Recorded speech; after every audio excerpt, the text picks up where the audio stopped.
ஒரு high sharp movement அப்படிங்கிறத நம்ம காமா பிளாஸ்ட் அப்படின்னு சொல்றோம். ஆப்ஷன் கிரீக்ஸ்ல இம்பார்ட்டன்டான விஷயம் என்ன அப்படின்னா டெல்டா, காமா, தீட்டா மற்றும் வேகா அண்ட் ரோ அப்படின்னு நம்ம சொல்றோம்.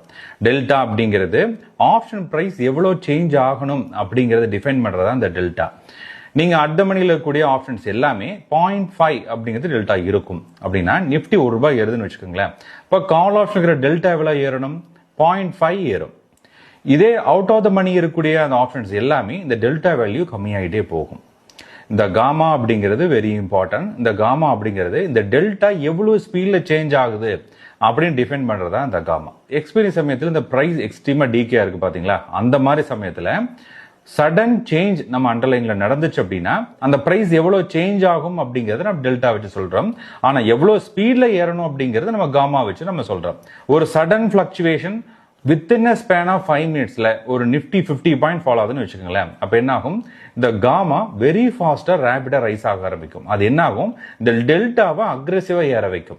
டெல்டா அக்ரெசிவா ஏறினா என்ன ஆகும்? ஆட்டோமேட்டிக்கா பிரைஸும் அக்ரெசிவா ஏற ஆரம்பிக்கும். இது ஏடிஎம்ல மட்டும் கிடையாது, நம்ம அவுட் ஆஃப் த மணி ஆப்ஷன்லயும் அதிகமா நடக்கும். அதுக்கான எக்ஸாம்பிள் நிறைய மெம்பர்ஸ் கேட்டிருந்தாங்க. அதை நம்ம டெலிகிராம் சேனல்லயே நம்ம ஷேர் பண்ணியிருந்தோம். 22,500 கால் ஆப்ஷனும் 82,000 புட் ஆப்ஷனும் சென்செக்ஸ்ல இன்னைக்கு எடுத்திருந்தோம். அதுக்கான சார்ட் மூலமா கம்பேரிசன் பண்ணிட்டு எப்ப நமக்கு எக்ஸ்ஆர்பி அண்ட் விக்ஸ் லோ வருதோ அப்ப என்ன ஆகும்? ஆட்டோமேட்டிக்கா எக்ஸஸான சப்ளை வந்திருக்கு அப்படின்னு ஐடென்டிஃபை பண்ணிரும் இல்லைங்களா. அதுக்கப்புறம் எஸ்டிஆர்ல எந்த சைட் நமக்கு ஆப்பர்ச்சுனிட்டி இருக்குதோ அந்த சைட் பொசிஷன் எடுக்க போறோம். இதுதான் காமா பிளாஸ்டுக்கான சிம்பிளான டெக்னிக். இன்னைக்கு காலையில இருந்தே பாருங்களேன், நம்ம புட் ஆப்ஷன் லைன் தான் மேல இருக்கு. அப்ப என்ன பண்ணணும்? புட் ஆப்ஷன் சைடு தான் ஆப்பர்ச்சுனிட்டி வரும் அப்படிங்கிறது நமக்கு தெளிவா தெரியுது. அப்ப என்ன பண்ணணும்? ஒரு பெஸ்ட் பிரைஸ்க்காக வெயிட் பண்ணணும். எப்படி அந்த பெஸ்ட் பிரைஸ் கண்டுபிடிக்கிறது?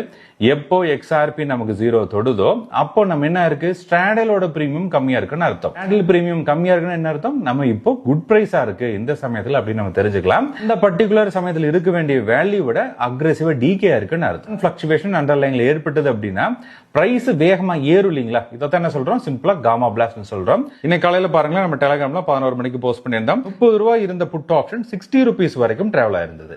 இது ரெண்டுமே நம்ம டெலிகிராம் சேனல்ல ஒரு எஜுகேஷனல் பர்பஸ்க்காக இதை போஸ்ட் பண்ணியிருந்தோம். இந்த மாதிரி ஆப்ஷன் ஸ்டார் யூஸ் பண்ணி எளிமையா காமா பிளாஸ்ட் நம்மளால ஃபில்டர் பண்ண முடியும். ஏன்னா நமக்கு எக்ஸ்ட்ரீம் பிரீமியம் டிகே எங்க நடக்குதோ அங்கதான் காமா பிளாஸ்ட் தொடங்குது அப்படின்னு அர்த்தம்.